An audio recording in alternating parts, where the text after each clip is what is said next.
Dans les rapports officiels, ce combat fut décrit par une phrase sèche « Utilisation intelligente des plis du terrain ». Mais la vérité, restée dans le carnet personnel et raturé du commandant, était tout autre. Ce matin-là, l'équipage soviétique aurait dû périr avec une probabilité de 100%.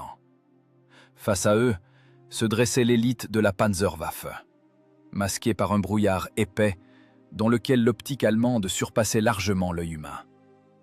Pourtant, au lieu d'une mort héroïque, le lieutenant-chef Danilov choisit une ruse d'ingénieur pour laquelle l'état-major voulait le traduire en cour martiale plutôt que de le décorer. Quelle était cette étrange structure de ferraille rouillée que l'équipage avait soudée à la tourelle 1 heure avant l'attaque? Pourquoi les as allemands, après avoir vidé leur chargeur, n'ont-ils jamais touché la cible qui se trouvait juste sous leur nez? Et comment la physique de niveau scolaire a-t-elle vaincu le meilleur blindage du Reich là où les canons étaient impuissants? Le craquement du blindage qui se déchire s'entend avant même que le bruit du coup de feu n'arrive. Dans la gorge, l'acoustique joue contre les vivants.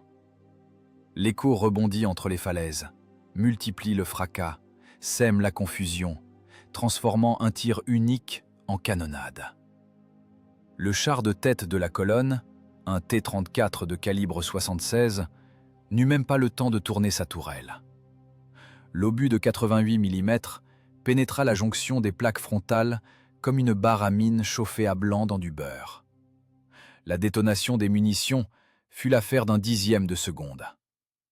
La tourelle, arrachée par la pression monstrueuse des gaz, valdingua dans le fossé. Août 1944. Contrefort des Carpates. Ici, la guerre perd l'échelle des opérations frontales pour se transformer en duel à bout portant.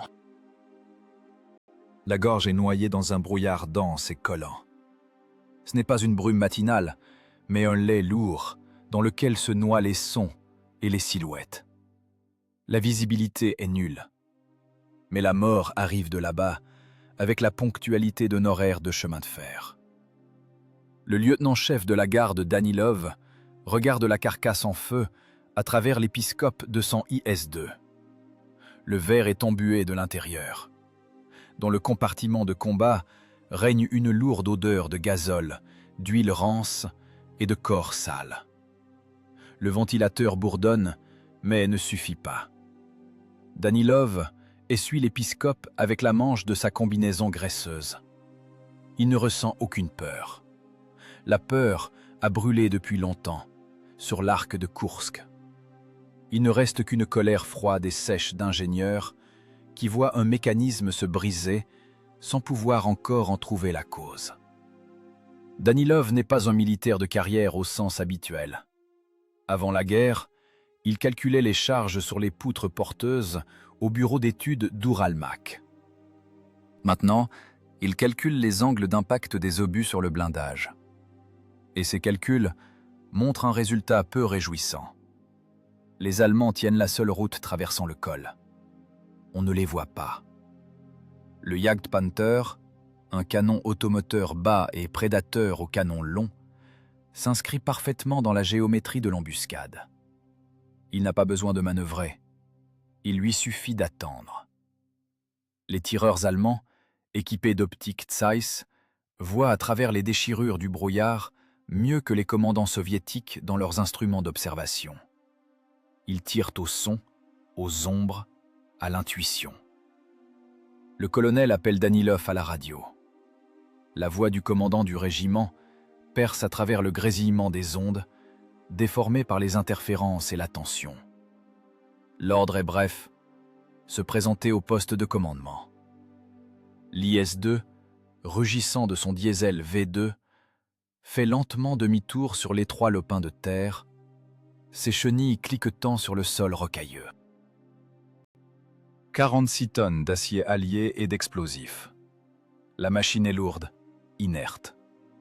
Le pilote mécanicien Sachka jure dans son laryngophone en débrayant. Les leviers de commande sont durs. Les mains du pilote tremblent sous l'effort constant. Ce n'est pas la peur, c'est l'épuisement musculaire. Sachka dort 3 heures par nuit depuis 2 semaines. Dans le bunker du commandant du régiment, il fait humide. Une carte couverte de marques au crayon rouge et bleu est étalée sur la table. Le colonel ne lève pas les yeux. Il fume cigarette sur cigarette, la fumée stagnant sous le plafond de rondins en un nuage grisâtre. « 3e machine de la matinée, Danilov », dit le colonel d'une voix sourde. Nous piétinons. Le commandement du corps exige une percée. Et je ne peux pas faire passer le régiment à travers cette boucherie. Danilov s'approche de la table. Il regarde la carte, non pas comme un tacticien, mais comme un physicien. « Camarade colonel, l'attaque frontale est impossible. Les Allemands ont l'avantage du premier tir. » Le colonel lève brusquement la tête. Ses yeux sont rouges d'insomnie. « Tu as 122 mm d'arguments, ingénieur. Ton obus traverse un panthère de part en part à 1,5 km. Que te manque-t-il ?»« Du temps, » répond calmement Danilov. « Il me manque du temps. » Il prend un crayon et dessine rapidement à grands traits un schéma dans la marge de la carte. « Regardez. Canon allemand PAK-43, calibre 88, munitions unitaires, temps de rechargement 6 à 8 secondes. Nous avons un obusier canon de 122 mm D25T, chargement séparé. L'obus pèse 25 kg, la douille autant. Le chargeur Kuzmich est un homme fort, mais ce n'est pas un robot. La norme de rechargement est de 20 secondes. En conditions de combat, avec le monoxyde de carbone et les secousses dans la tourelle, c'est jusqu'à 30. Danilov marque une pause, laissant les chiffres s'ancrer dans l'esprit du commandant. Et maintenant, le plus important, le frein de bouche. Le nôtre est de type actif. Au moment du tir, les gaz frappent sur les côtés et vers l'arrière. Dans ce brouillard et cette poussière, chaque tir d'IS-2 est comme un flash de magnésium dans une chambre noire. Nous nous éclairons nous-mêmes. Je tire et je suis aveuglé par la poussière pendant 10 secondes.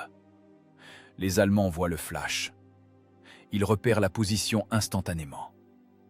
Le temps que Kuzmich charge un nouvel obus, nous recevons 3 obus allemands.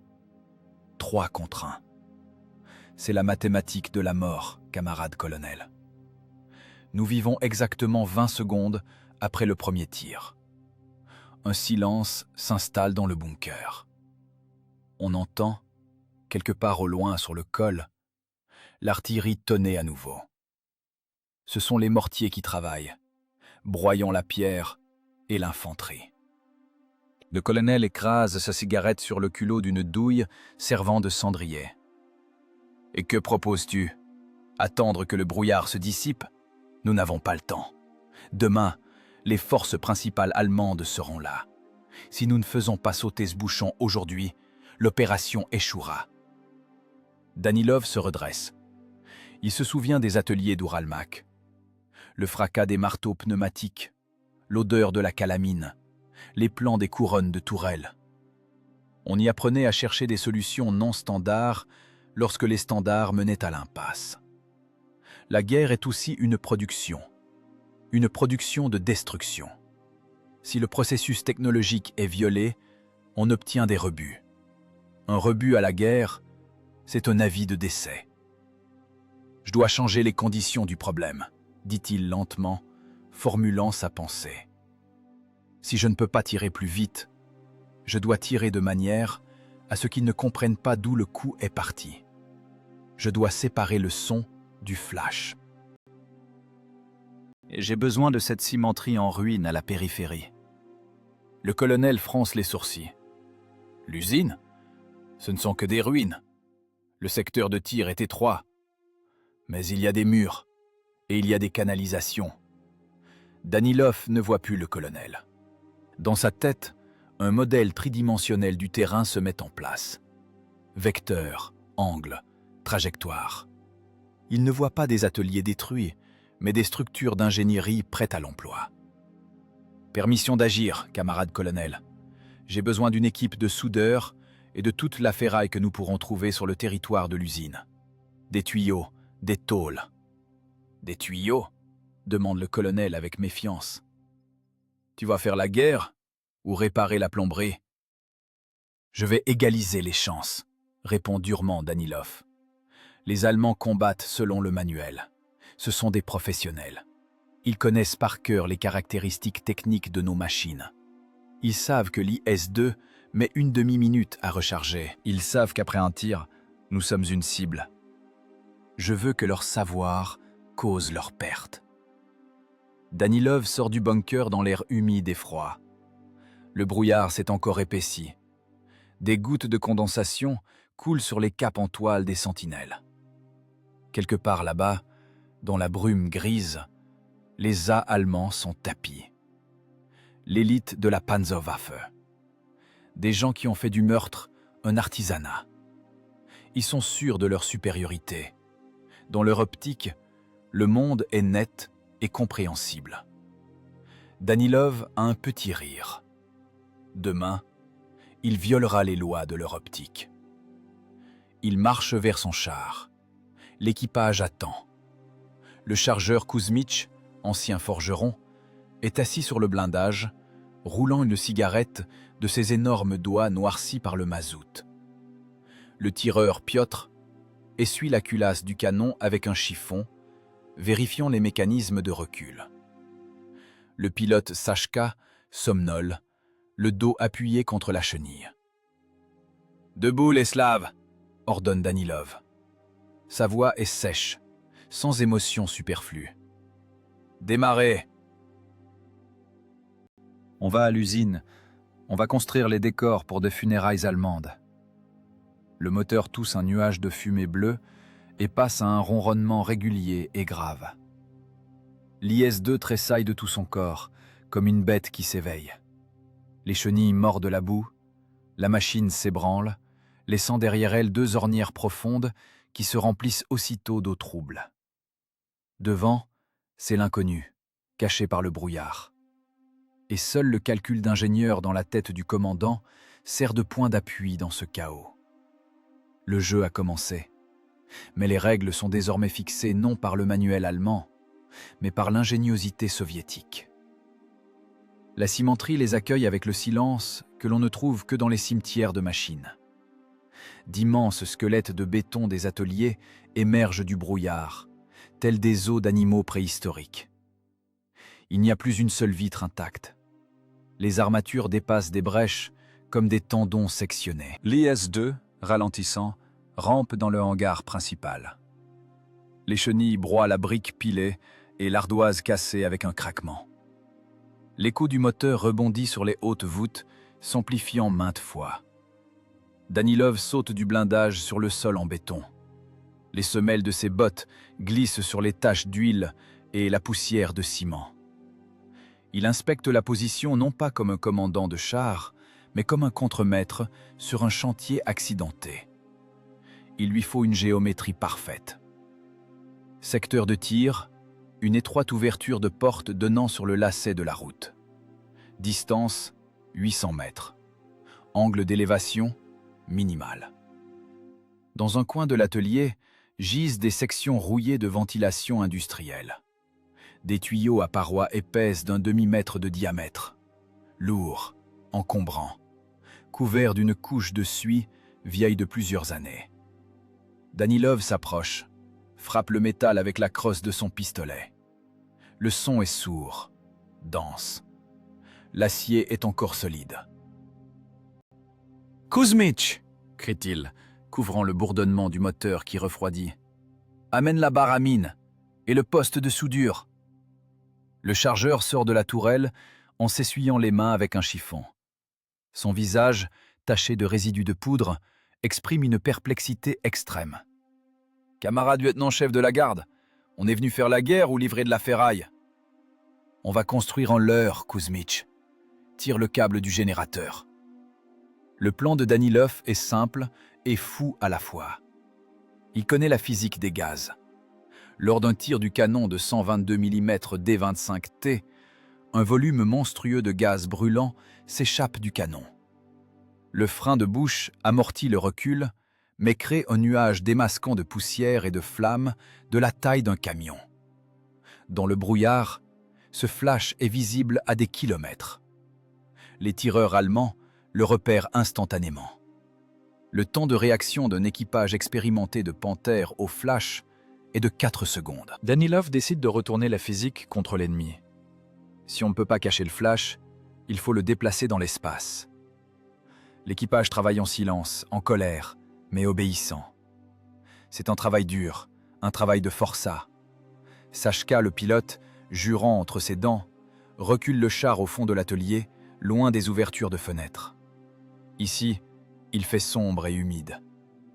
Danilov commande, debout devant la machine, indiquant la distance jusqu'au mur avec ses mains.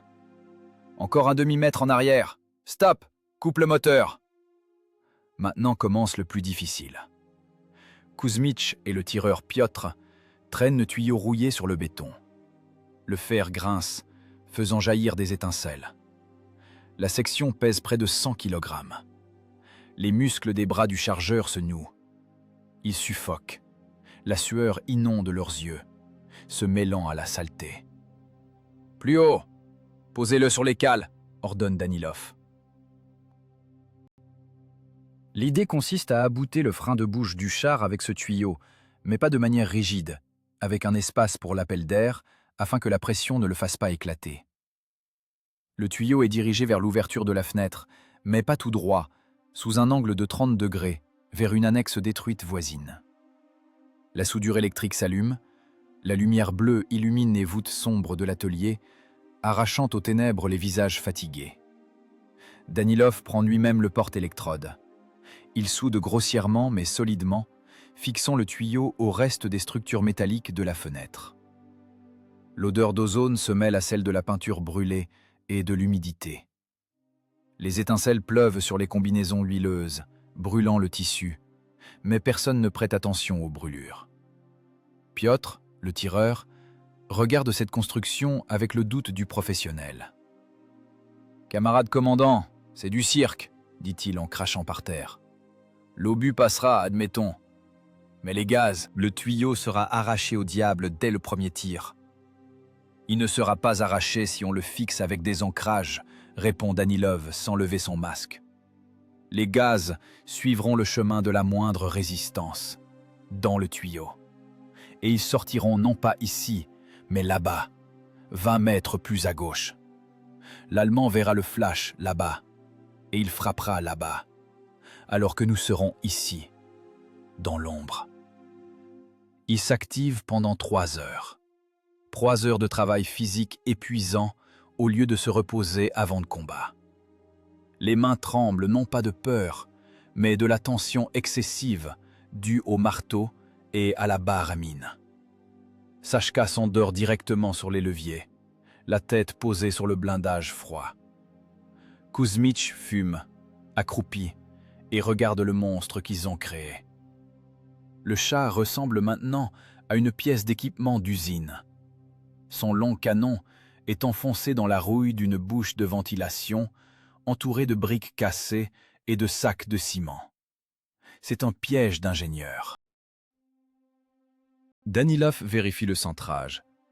Il regarde dans la culasse de la trappe ouverte. À travers le canon, on voit la lumière du tuyau et un morceau de brouillard gris au bout. La ligne de tir est dégagée. S'ils se sont trompés ne serait-ce que d'1 degré, l'obus accrochera la paroi du tuyau, se déformera et partira dans le décor, ou pire, explosera juste à la sortie, enterrant l'équipage sous les décombres du mur. Danilov sort son carnet. Il calcule à nouveau. Vitesse de l'obus, 800 mètres par seconde.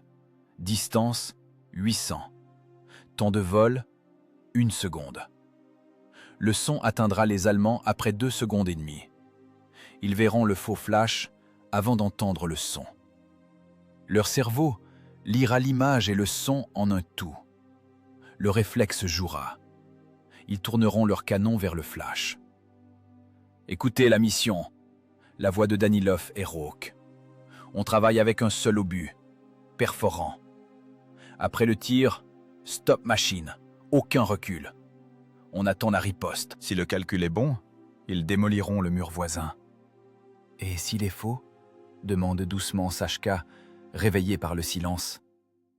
Alors on finira étalé sur la paroi arrière de la tourelle, répond simplement Danilov. Mais on mourra en musique. Il regarde sa montre.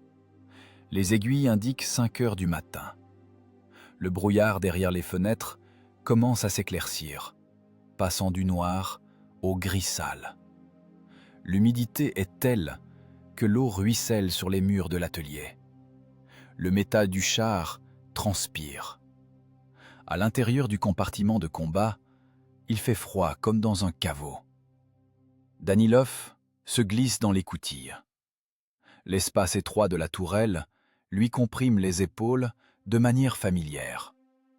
Ici, ça sent la graisse et le drap militaire. Il met son casque, branche la prise. Dans les écouteurs, l'électricité statique chuinte. La respiration des ondes. « Au combat !» ordonne-t-il. La culasse claque. Kuzmich pousse la masse de 20 kg dans le canon. La douille avec la charge suit.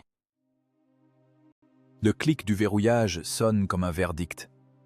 Maintenant, ils font partie du mécanisme. Il n'y a plus d'hommes, il y a des fonctions. Le tireur est collé au viseur, tournant les manivelles. Le secteur de vision est limité par le tuyau, comme des œillères. On ne voit une étroite bande de route disparaissant dans le brouillard. Attendre, chuchote Danilov. Attendre jusqu'à ce qu'il croie que nous sommes partis. Le silence dans le char pèse sur les oreilles. On entend le tic-tac de l'horloge de bord. On entend la respiration lourde de Kuzmich. On entend le métal de la soudure du tuyau refroidir. C'est la physique de l'attente, la charge la plus lourde pour le système nerveux. Être assis dans une boîte en fer, sachant que quelque part dans le brouillard, un calibre 88 cherche déjà ton blindage. Le génie de l'ingénieur s'arrête là où commence la loterie de la guerre. Tous les calculs sont faits, les angles sont vérifiés. La structure est assemblée. Maintenant, tout dépend de savoir si la bête allemande sortira de sa tanière pour se mettre sous le tir. Et si le vieux tuyau soviétique rouillé résistera à l'onde de choc capable de renverser un camion. Danilov essuie l'oculaire du périscope. Une brume grise. Une goutte de condensation rampe lentement sur le verre, comptant les dernières secondes avant la tempête. L'aube dans les montagnes ne vient pas avec le soleil, mais avec un changement de nuance de gris. L'obscurité d'encre de la nuit cède la place à un trouble blanc sale. Le brouillard, gorgé d'humidité pendant la nuit, devient dense, presque tangible.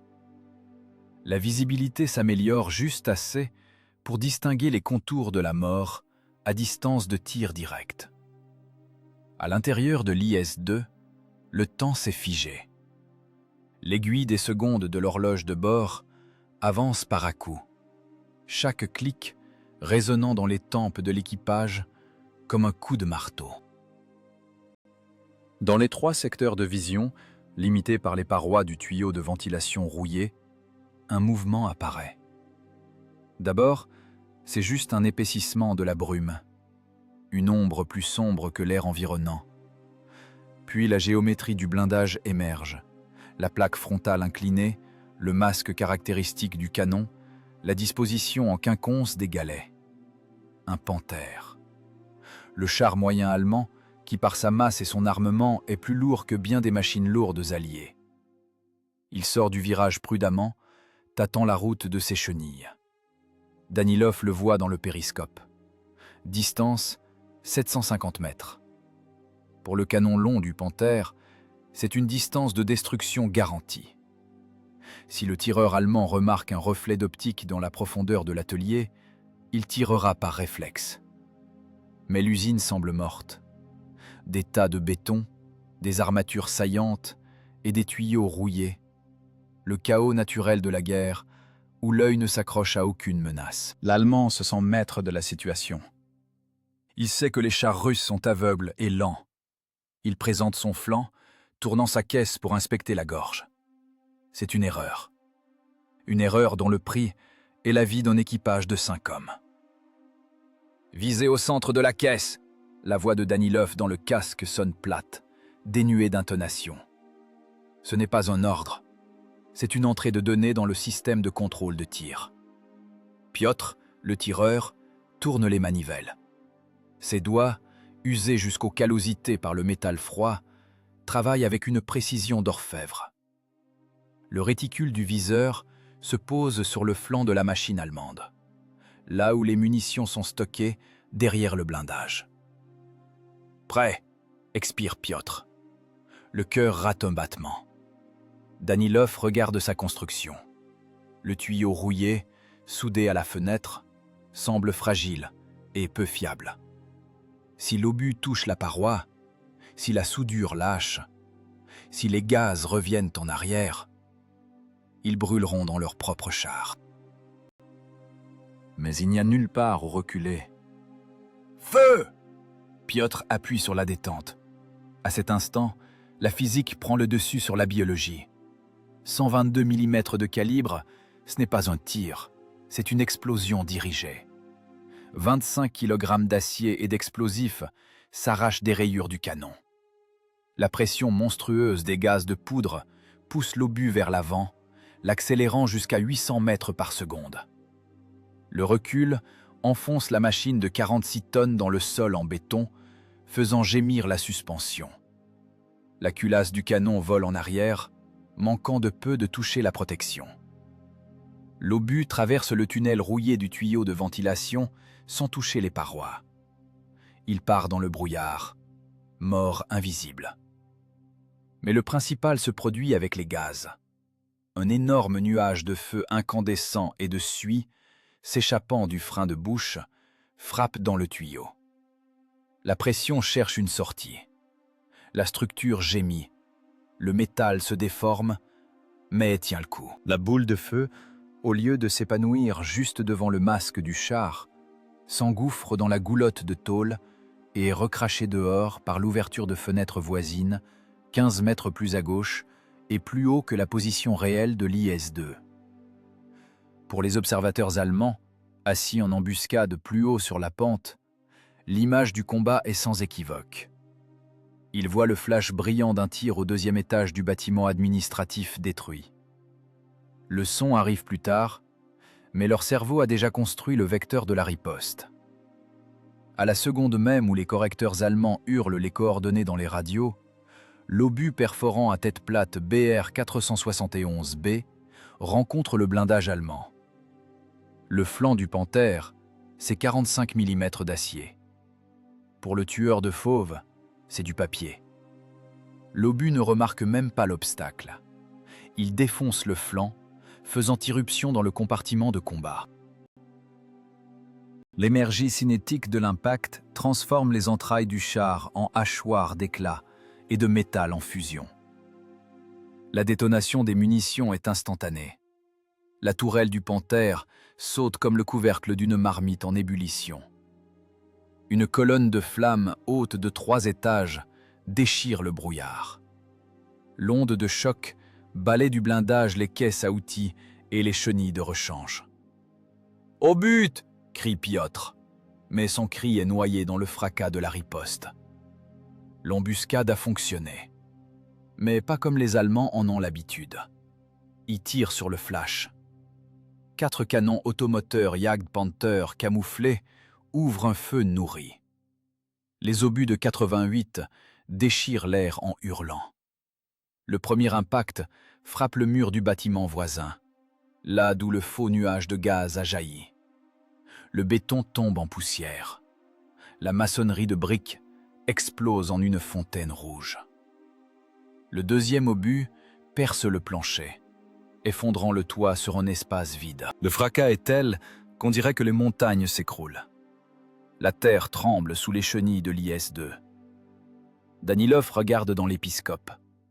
Ils voient comment, à 20 mètres à leur gauche, le monde se transforme en enfer. Les obus déchirent le vide. Ils tuent un fantôme. « Ça marche !»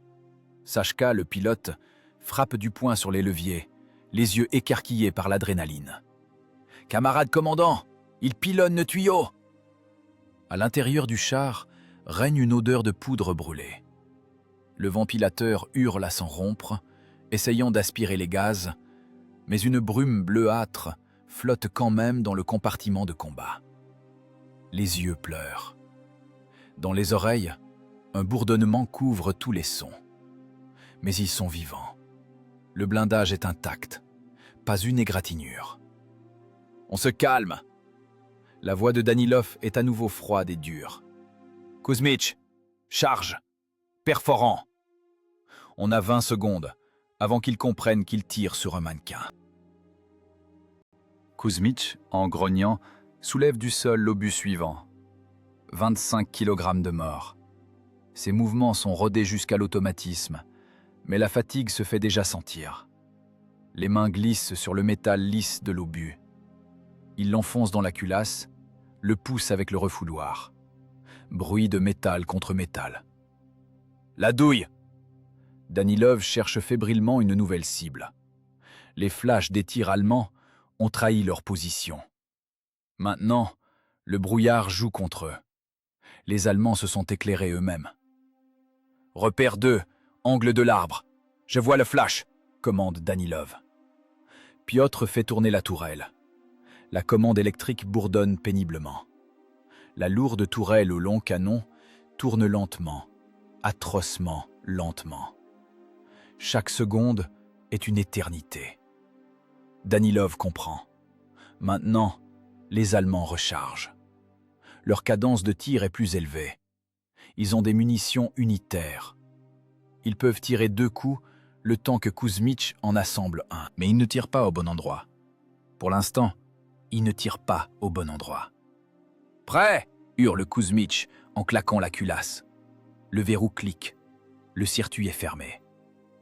Danilov regarde le tuyau.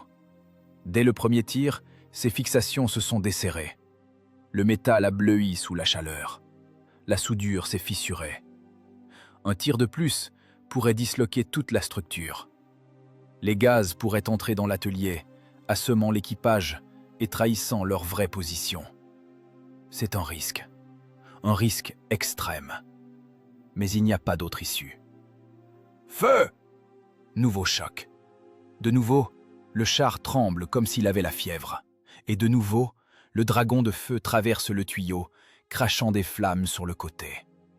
L'obus allemand, tiré 1 seconde plus tôt, frappe l'angle du bâtiment, emportant une colonne porteuse.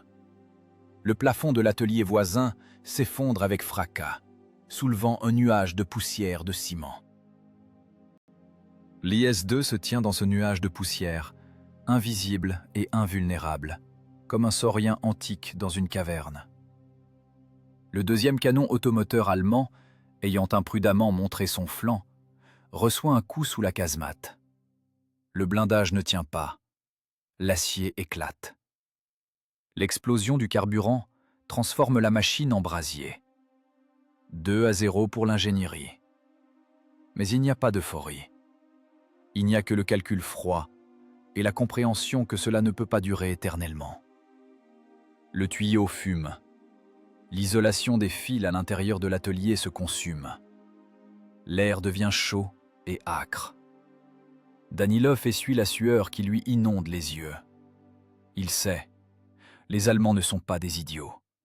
Ce sont des as. Ils ont déjà commencé à comprendre que la géométrie du combat ne colle pas. Les obus viennent d'un point et les flashs sont visibles ailleurs. Bientôt, ils calculeront la parallaxe.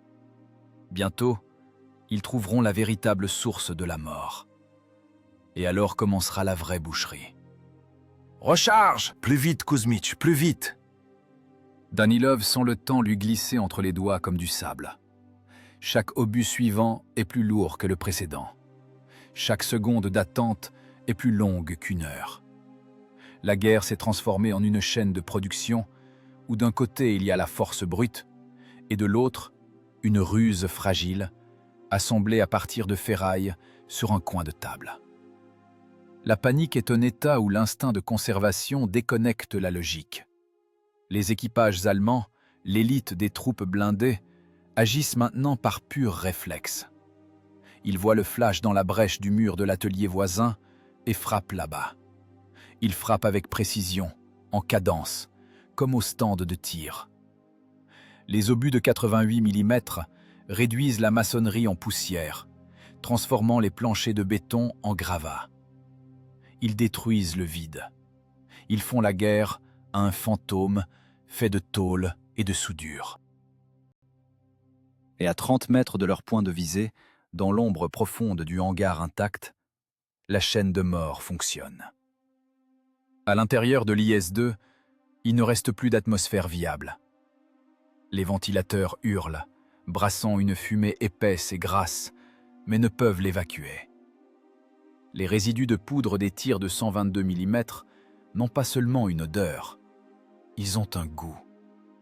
Un goût aigre-doux, métallique, d'oxyde d'azote et de carbone.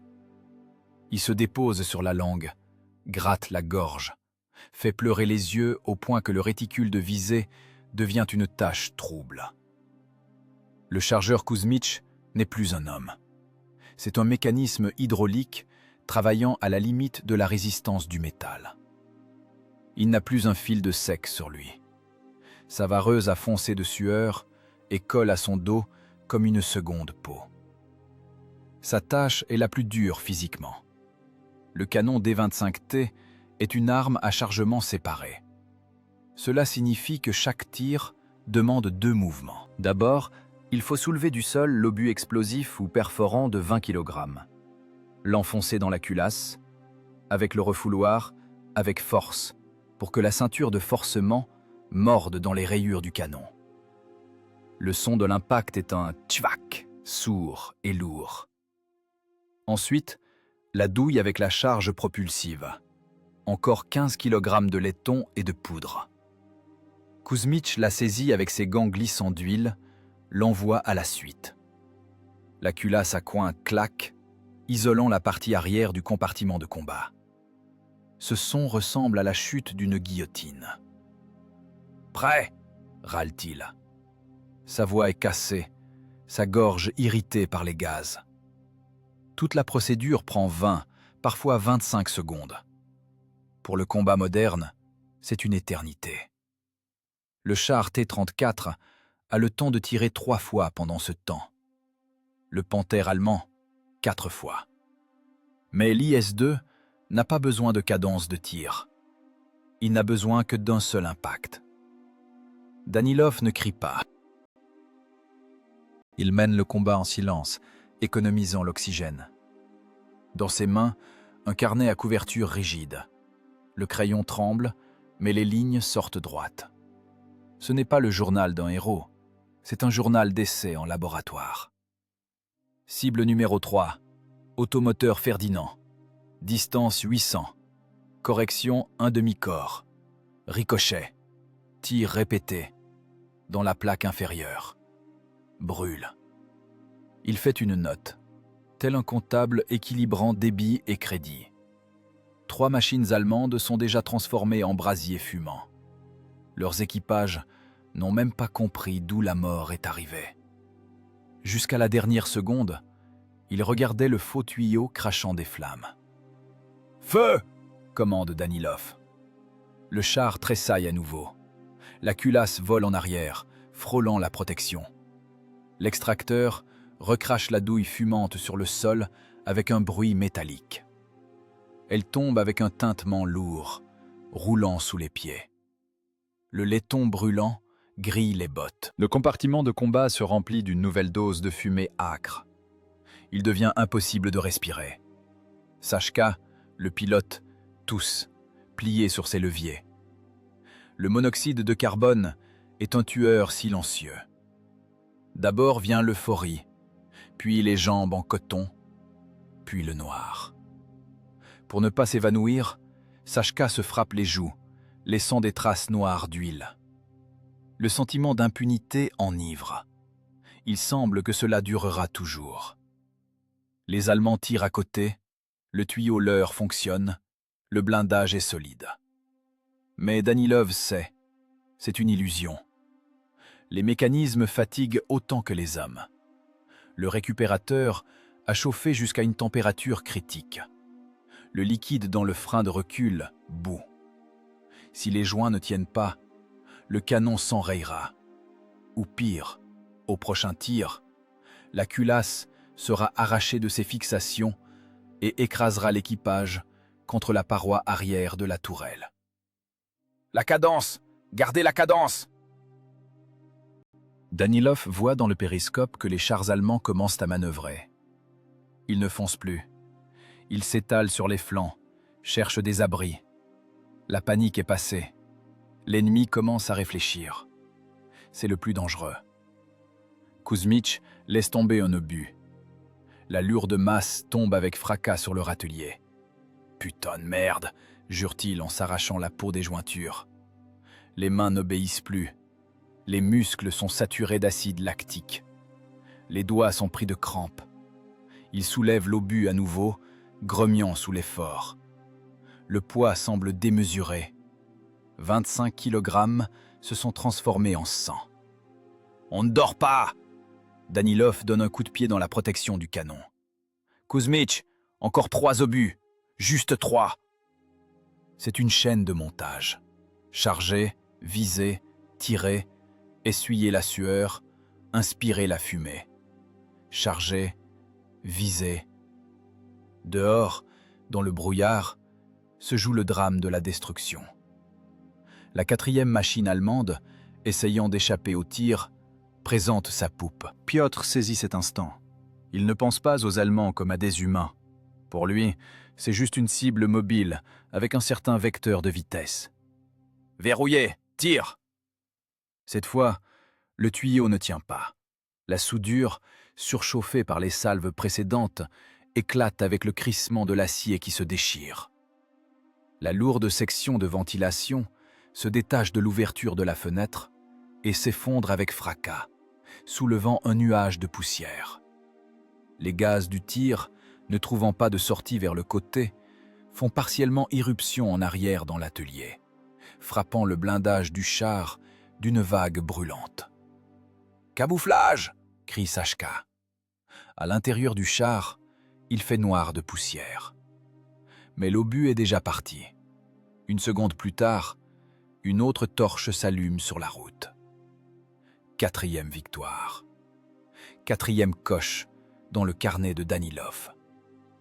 Mais maintenant, le jeu est fini.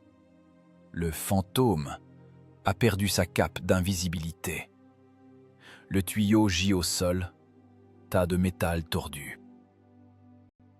Le prochain tir de l'IS-2 trahira totalement leur position. Le frein de bouche regarde maintenant le monde ouvertement, sans aucune ruse. Dans le silence qui s'installe pour une seconde, on entend le sang bourdonner dans les oreilles. Le tintement est tel qu'on a l'impression d'avoir la tête dans une cloche. Danilov regarde ses hommes. Kuzmich est assis par terre, le dos appuyé contre le râtelier. Sa poitrine se soulève violemment, la bouche ouverte, happant l'air empoisonné. Piotr se frotte les yeux, rouges comme ceux d'un lapin. Ce n'est pas un triomphe. C'est un travail lourd et sale qui donne la nausée. Mais ils l'ont fait. Ils ont arrêté la colonne. Ils ont gagné du temps. Cependant, la guerre ne pardonne pas les pauses. Danilov sent la vibration du sol changer. Ce n'est pas dû à leur tir. C'est l'artillerie lourde allemande qui travaille. Ils ont repéré la chute du tuyau. Ils ont compris. « Fermez les écoutilles !» ordonne Danilov en jetant son crayon. « Sachka, marche arrière !» On recule au front d'atelier. « Vite !» La chaîne s'est arrêtée. Maintenant commence la boucherie. Le char rugit, crachant des nuages de fumée noire, et commence à reculer vers l'obscurité salvatrice des ruines. Mais le correcteur allemand transmet déjà les coordonnées. Et maintenant, ce ne sont plus des 88 mm qui volent vers ces coordonnées, mais quelque chose de plus lourd. Les 128 mm du Jagd Tiger ne connaissent pas le mot « ricochet ».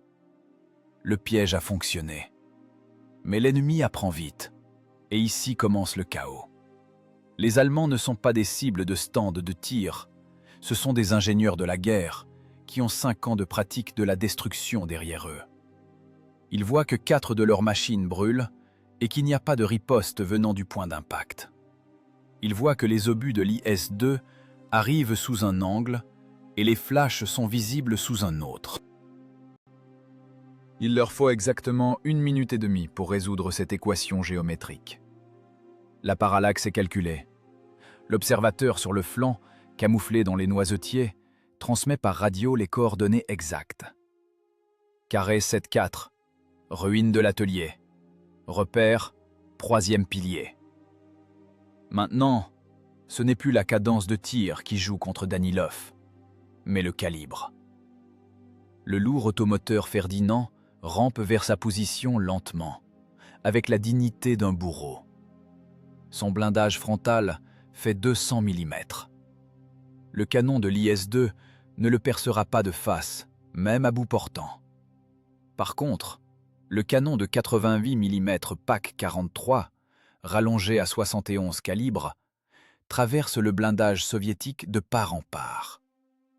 Mais pour l'instant, les Allemands décident de ne pas prendre de risques. Ils appellent le nettoyeur. Le son d'un obus de 128 mm volant depuis un chasseur de chars Jagd Tiger ne peut être confondu avec rien d'autre. Ce n'est pas un sifflement, c'est le grondement d'un train en approche. L'air se comprime devant la masse, créant une onde de choc avant même l'impact. L'obus ne frappe pas le char. Il frappe le mur porteur de l'atelier, exactement au-dessus de l'endroit où se cache l'IS-2. La physique de l'impact est monstrueuse. Le béton, coulé sous le tsar, se transforme en shrapnel. Le mur d'un demi-mètre d'épaisseur disparaît simplement, s'éparpillant en un éventail d'éclats mortels. La construction d'ingénierie de Danilov, tuyaux, cornières, soudures, est instantanément écrasée comme une crêpe. Des tonnes de briques et d'armatures s'effondrent, ensevelissant le masque du canon et l'avant de la caisse. À l'intérieur du char, le monde s'éteint. Le choc sur le blindage est d'une telle force qu'on dirait que le char a été jeté du 5e étage. Danilov est projeté le visage contre le tableau de bord. Le casque ne sauve pas. L'onde de choc traverse l'acier, traverse l'os, droit dans le cerveau. Des cercles rouges éclatent devant les yeux, puis survient une obscurité absolue et teintante. C'est une contusion de gravité moyenne. Le son a disparu. Il ne reste qu'un sifflement aigu, comme si on vissait une vis dans le crâne. Danilov essaie d'inspirer, mais ses poumons sont spasmés. Il sent le goût salé du sang dans sa bouche, lèvres éclatées, ou pire, tympan crevé. Il ouvre les yeux. Dans le compartiment de combat, il fait sombre. L'éclairage de secours clignote, arrachant aux ténèbres des visages déformés. D'en haut, à travers l'écoutille entr'ouverte du tourello du commandant, tombe de la poussière de béton et des gravats. Elle obstrue tout, les poumons, les instruments, la culasse du canon. « Piotr !» essaie de crier Danilov, mais il n'entend pas sa voix. Le tireur pend sur le viseur, le front contre l'appui-tête. Du sang coule sur son visage. De petits éclats de béton, passés par les fentes des instruments d'observation, ont lacéré sa peau. Kuzmich est allongé sur le sol, serrant une douille dans ses bras, tremblant. Le char est aveugle. Le char est sourd. Camouflage rompu! Cette pensée perce la douleur en premier. Maintenant, ils ne sont plus les chasseurs. Ils sont un rat acculé sur lequel on a fait tomber le plafond. Danilov frappe du pied l'épaule du pilote mécanicien. Sachka, agrippé au levier d'une prise mortelle, regarde devant lui d'un regard vitreux. L'épiscope du pilote est brisé en 1000 morceaux. À la place de la vue, une toile d'araignée de fissures et un mur gris de béton. « En arrière !» hurle Danilov en se déchirant les cordes vocales, espérant que la vibration de sa voix atteindra la conscience du soldat. « Plan arrière !» Sachka réagit au niveau de la mémoire musculaire. Il débraye brusquement et met les gaz. Le moteur V2 rugit, s'étouffant de poussière. Les filtres à air sont bouchés, le mélange est trop riche, mais les 12 cylindres continuent de fonctionner. 46 tonnes d'acier s'ébranlent dans un grincement. Les chenilles patinent sur la brique cassée, faisant jaillir des étincelles. Le char, rugissant et tressaillant, commence à s'extraire de sous les décombres. Le canon, enseveli sous les débris, racle les dalles de béton avec un crissement sauvage. Le frein de bouche est arraché, simplement sectionné par une poutre tombée. Maintenant, le canon ressemble à un bout de tuyau. Dès que la poupe du char émerge du nuage de poussière, les Allemands ouvrent le feu pour tuer. Impact, ricochet. Un obus perforant de 88 mm érafle la tourelle moulée, laissant un sillon profond chauffé à blanc. Des étincelles jaillissent en fontaine sur les côtés. Si l'angle d'impact avait été inférieur de 5 degrés, l'équipage serait déjà mort. C'est la mathématique du ricochet, multipliée par la chance. Demi-tour! On part dans la verdure! Danilov comprend que dans l'atelier, ils sont maintenant comme dans un piège. L'IS-2 recule en grognant de son moteur. La tourelle est bloquée par les débris, impossible de la tourner. Le tireur Piotr, revenu à lui, essaie de purger le canon à l'air comprimé, mais le système est sectionné. Impossible de tirer. Le char s'est transformé en tracteur. Maintenant commence le plus terrible, le combat à l'aveugle. Sachka conduit la machine aux instruments, qui n'existent plus. Il s'oriente uniquement sur les éclaircies dans le rideau de poussière. À droite et à gauche, des obus explosifs éclatent. Les éclats tambourinent sur le blindage comme la grêle sur un toit de tôle. C'est le son de l'impuissance. Tu es assis dans une boîte en acier qui tremble, gronde et chauffe, et tu attends que la physique du blindage perde face à la physique de l'obus. À l'intérieur, il fait chaud comme dans un haut fourneau. La ventilation ne fonctionne pas. L'odeur du sang se mêle à l'odeur du caoutchouc brûlé des bandages de galets. Danilov regarde Piotr. Celui-ci essuie le sang de ses yeux avec sa manche et essaie de tourner manuellement le volant de pointage vertical. Inutile. Les engrenages sont bloqués par des pierres. « Laisse tomber !» commande Danilov. « Mitrailleuse de caisse !» Il débouche des ruines de l'usine sur un espace ouvert. Le brouillard s'est presque dissipé, déchiré par les explosions et le vent. Maintenant, ils sont visibles comme sur la paume de la main. Jusqu'au ravin salvateur, 200 mètres. 200 mètres à travers un champ ouvert, labouré par les cratères. Les automoteurs allemands, sentant le sang, commencent à se rapprocher. Ils sortent de l'embuscade, sûrs de leur victoire. Leur silhouette se détache nettement sur fond de montagne. « Sachka, fonce! Presse-le comme un citron !» Le char lourd prend de la vitesse. 30 km à l'heure. C'est la limite pour un terrain accidenté. La suspension claque à chaque bosse. Les colonnes vertébrales de l'équipage subissent des surcharges proches du critique. Mais on ne peut pas s'arrêter. L'arrêt, c'est la mort. Un obus frappe la chenille tangentiellement, arrachant un patin. La bande s'affaisse, mais l'axe tient. Le char fait une embardée.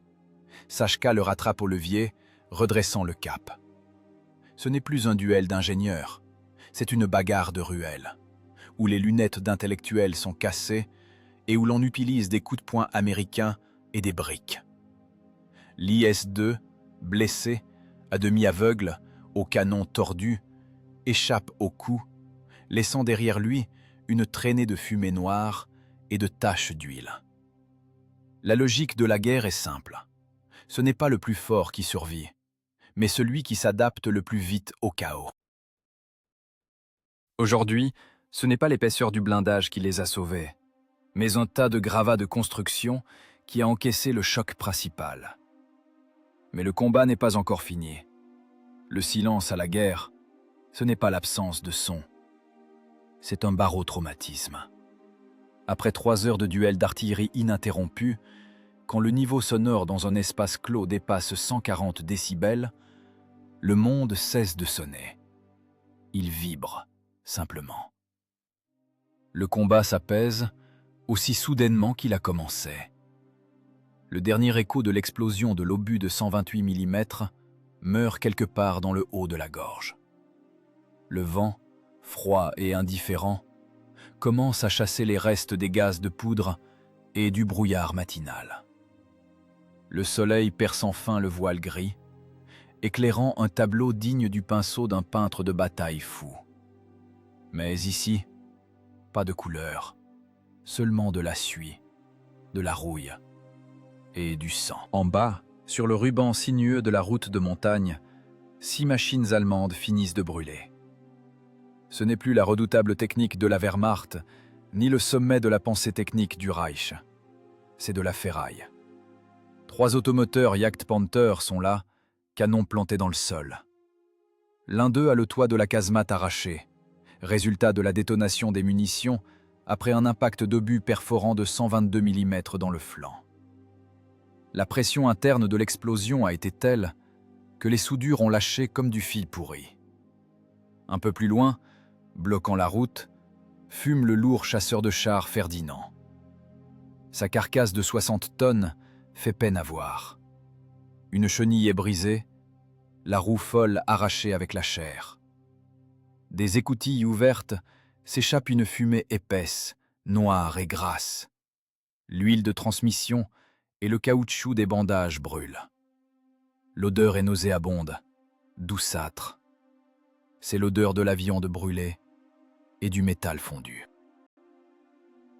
Danilov ouvre difficilement l'écoutille du Tourello. Le verrou ne cède pas tout de suite. Il est coincé par la déformation de la couronne. Il faut frapper de l'épaule, surmontant la douleur des muscles meurtris.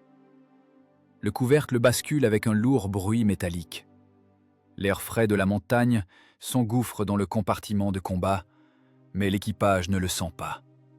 Leurs nasopharynx sont bouchés par la suie, leurs poumons spasmés par le monoxyde de carbone. Danilov sort sur le blindage. Ses jambes ne le tiennent plus. Il glisse le long de la tourelle, s'accrochant au poignet, et tombe sur un tas de briques cassées. Il est noir. Visage, mains, combinaison. Tout est couvert d'une couche de suie grasse, mêlée de sueur et de poussière. Seuls les blancs des yeux brillent sur ce fond d'une blancheur anormale. Il regarde son char. L'IS-2, machine numéro 412, se tient derrière un tas de ruines, ressemblant à une bête ayant survécu à un combat avec un dragon. Le char est défiguré. La peinture a brûlé, mettant à nu l'acier gris. Tout le côté gauche de la tourelle et de la caisse est sillonné de profondes rainures de ricochets. Les traces des impacts de 88 mm ressemblent à des marques de petites vérolles. Le métal au point d'impact a fondu, coulé, se figeant en excroissance bizarre. Mais le dégât le plus effrayant est au bout du canon. Le frein de bouche de type actif, construction massive à 2 chambres, destinée à amortir le recul, est absent. Il n'est tout simplement plus là. Il ne reste que le bord déchiqueté et dentelé du tube du canon. Apparemment, un éclat de dalle de béton ou un impact direct d'obus de petit calibre l'a sectionné au moment du dernier élan vers l'arrière. Maintenant, le canon D25T ressemble à un moignon. Impossible de tirer avec. Le recul sans frein arracherait la culasse et tuerait l'équipage. Le char est désarmé, mais il est vivant. De l'écoutille du pilote mécanicien sort Sachka. Il titube comme un ivrogne. Il a la nausée. La contusion de l'appareil vestibulaire l'a privé du sens de l'équilibre. Il s'assoit directement dans la boue, se prenant la tête à 2 mains. De ses oreilles coulent de fins filets de sang sombre. Les tympans ont éclaté. Il n'entend rien. Il regarde le commandant et essaie de dire quelque chose, mais ses lèvres bougent sans son. Piotr et Kuzmich sortent à leur tour. Le chargeur tient son bras droit en écharpe, luxation de l'épaule. 30 obus de 25 kg chacun, qu'il a manipulés en 1 heure de combat, plus les chocs contre le blindage lors des manœuvres, l'articulation n'a pas tenu. Mais il n'y a pas de douleur, seulement un engourdissement sourd. L'adrénaline qui les tenait en éveil pendant le combat s'évapore maintenant, laissant place à une lourdeur de plomb. Danilov s'approche de ce qu'il reste de son miracle d'ingénierie. Dans l'ouverture de la fenêtre de l'atelier détruit, là où il y a 1 heure se trouvait l'embuscade, pend un morceau tordu de tuyau de ventilation. Ce n'est plus que des ordures.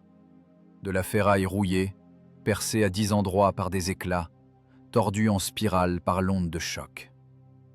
À côté gisent des morceaux de béton et d'armature. Il passe la main sur le métal rugueux et encore chaud du tuyau. Ce morceau de tôle, qui ne vaut pas un kopek un jour de marché, leur a sauvé la vie. Il a attiré sur lui l'attention, le feu et la fureur des meilleurs tireurs allemands. C'est la physique de la tromperie. 6 équipages allemands, professionnels de haut niveau, sont morts parce qu'ils ont cru leurs yeux et non la logique. Ils tiraient sur un tuyau. Ils tuaient un fantôme. Danilov ne ressent pas de fierté, mais un vide froid. Ce n'est pas le triomphe de la raison. C'est juste un problème de résistance des matériaux résolu avec succès, avec une issue fatale pour les examinateurs. Kuzmich, assis sur la chenille, essaie de rouler une cigarette. Ses doigts énormes et noirs tremblent si fort que le tabac se renverse sur son pantalon. Il essaie encore et encore, avec l'obstination d'un robot dont le programme a planté. Le papier se déchire, les allumettes cassent. Danilov s'approche de lui, sort son étui à cigarette. Les mains du commandant tremblent aussi, mais d'un tremblement fin et désagréable dû au surmenage. Il tente une cigarette au chargeur. Kuzmich la prend avec les lèvres, hoche la tête en signe de remerciement. Le briquet s'allume à la 3e tentative. La petite flamme brille, éclairant les visages émaciés. La première bouffée est la plus amère. La fumée gratte la gorge brûlée, provoque une quinte de toux, mais ensuite vient le soulagement. La nicotine frappe à la tête, éclaircissant un peu la conscience. « Vivant », râle Kuzmich. Sa voix est étrangère, grinçante, comme une charnière non huilée. « Camarade commandant, et le canon ?» Le canon a été arraché. « Le canon, c'est de la ferraille », répond Danilov, en regardant les carcasses fumantes sur la route. « De la ferraille, on en redonnera de la neuve. Mais des têtes neuves, on n'en distribue pas. » Ils sont assis près de la chenille de leur char mutilé. 4 hommes, assourdis, épuisés, imprégnés de l'odeur de la mort. Autour, parmi les montagnes majestueuses, règne un silence de mort, troublé seulement par le craquement du métal refroidissant des machines allemandes. Danilov regarde sa montre. Le verre est brisé, les aiguilles se sont figées sur 5h40. L'éternité du combat a tenu en 40 minutes de temps réel. 40 minutes durant lesquelles ils ont vieilli de 10 ans. Sur la route, une Jeep Willys de la reconnaissance soulève déjà la poussière vers eux. La liaison est rétablie, le rapport est passé. Maintenant vont commencer les questions, les rapports, le décompte des pertes et des trophées. Les officiers d'état-major au col propre vont arriver, pointeront du doigt la carte, s'étonneront des tuyaux, hocheront la tête. Mais ce sera pour plus tard. Pour l'instant, il n'y a que ce moment. Le moment où tu comprends que la statistique de la mort a eu un raté aujourd'hui. L'obus est passé à côté. L'éclat s'est fiché dans le blindage et non dans le corps. Danilov ferme les yeux. Devant son regard intérieur, les flashs des tirs et les morceaux de béton volants persistent. Dans ses oreilles, un bourdonnement. Le chant d'adieu de la contusion. Il sait que ce bourdonnement restera avec lui pour toujours.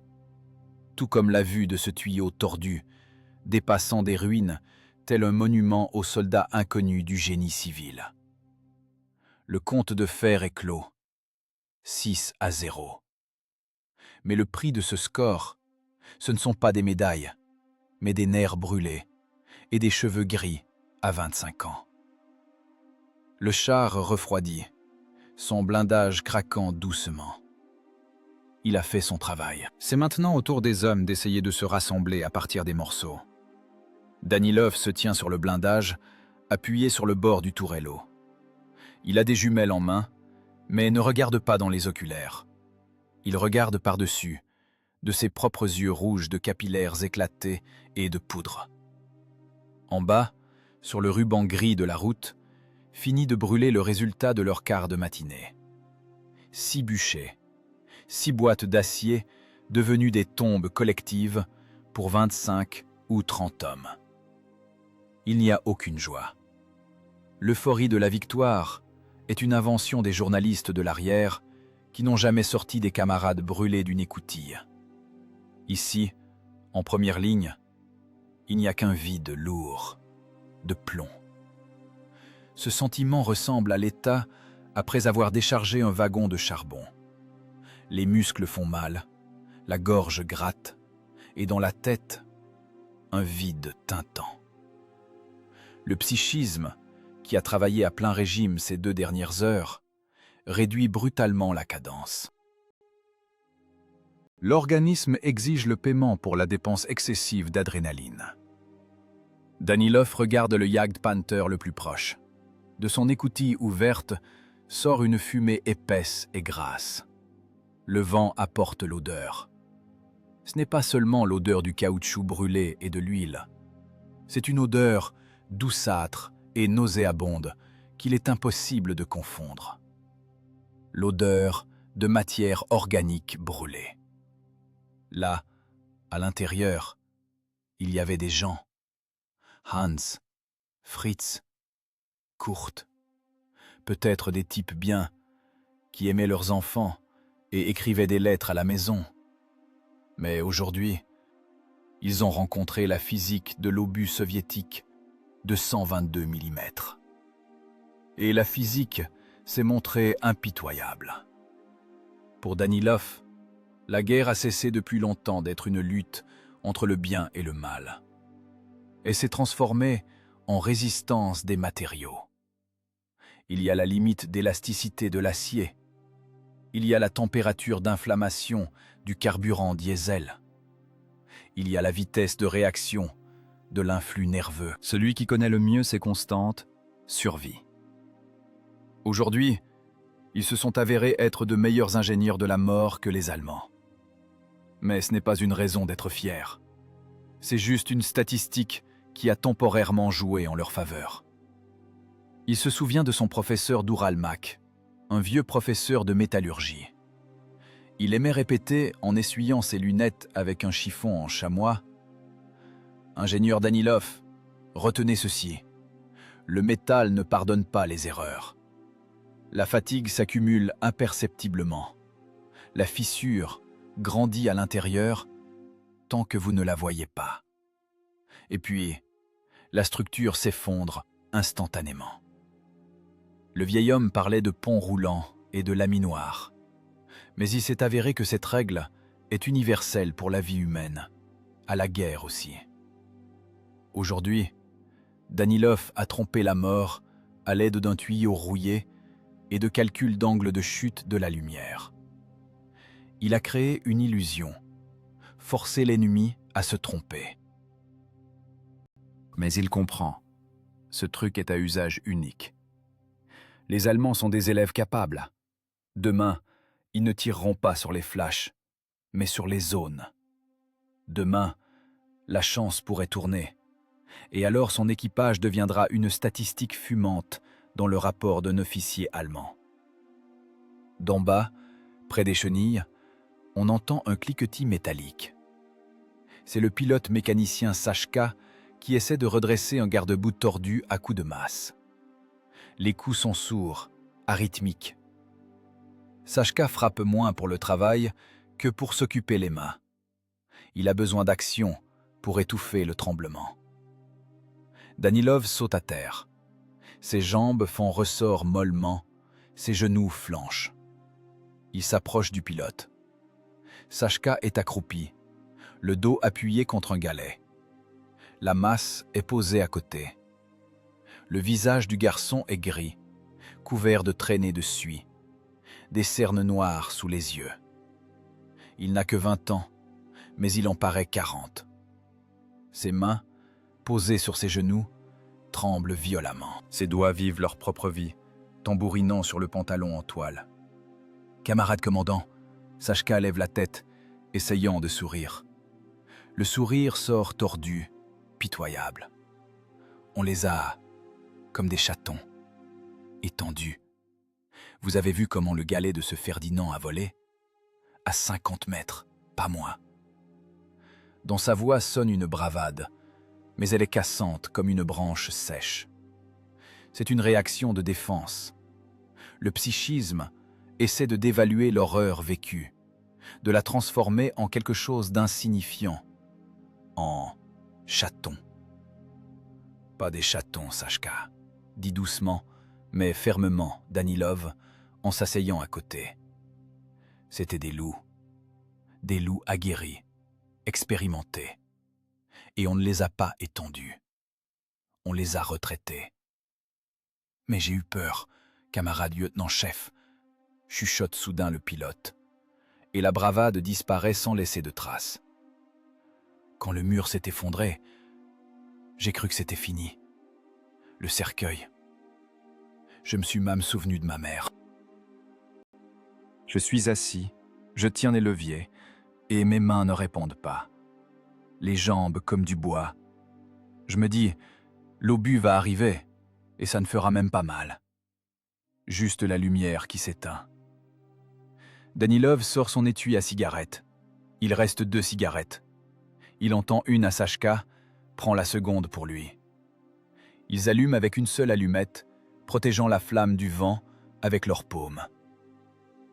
La peur, c'est normal, Alexandre. C'est un fusible. Si tu n'as pas peur, c'est que tu es un idiot ou un mort. L'essentiel, c'est que les mains fassent ce que la tête ordonne. Tu as sorti la machine de la tombe aujourd'hui. Tu n'as pas lâché les leviers. Donc la peur travaille pour toi, pas contre toi. Sachka tire avidement une bouffée. La fumée apaise. Il regarde ses mains qui cessent peu à peu de trembler. « Vous savez ce qui est le plus salaud ?» dit-il en recrachant un jet de fumée vers le ciel. « Je ne ressens rien. Enfin, je veux dire, on les a tués. Des êtres vivants. Et ça m'est égal. Comme si j'avais juste fait mon quart à l'usine. Tourner des pièces, jeter les rebuts à la refonte. Je suis une bête maintenant. » Danilov regarde la coupe tordue du canon. « Tu n'es pas une bête, Sachka. Tu es un professionnel. Et un professionnel n'a pas d'émotion pendant le travail. Il y a une tâche, il y a un outil, il y a un obstacle. Nous éliminons les obstacles. Si tu commences à plaindre chaque Allemand ou à penser à ces tripes qui brûlent, tu deviendras fou en 1 semaine. Ou tu brûleras toi-même parce que tu hésiteras. Garde la pitié pour la paix. Ici, c'est un poids superflu. Comme les douilles tirées. Elles gênent sous les pieds, il faut les jeter. Ils se taisent. Le silence autour devient dense, tangible. Quelque part au loin, derrière la crête, bourdonne un avion de reconnaissance.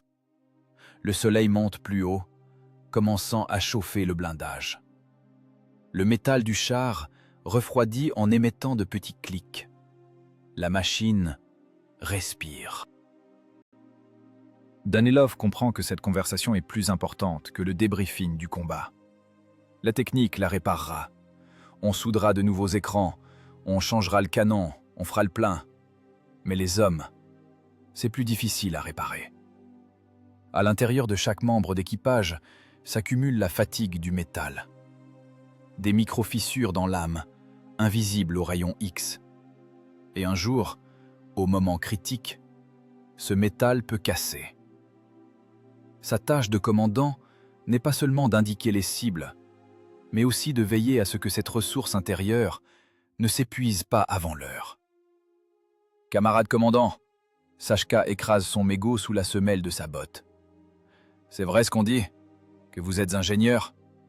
Que vous dessinez des plans dans un carnet ?»« Je dessine, » hoche Danilov. « Seulement ce ne sont pas des plans, ce sont des comptes. Je note combien nous avons emprunté à la mort. Aujourd'hui, nous avons beaucoup emprunté.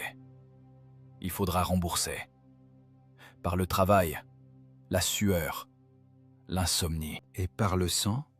demande doucement Sachka.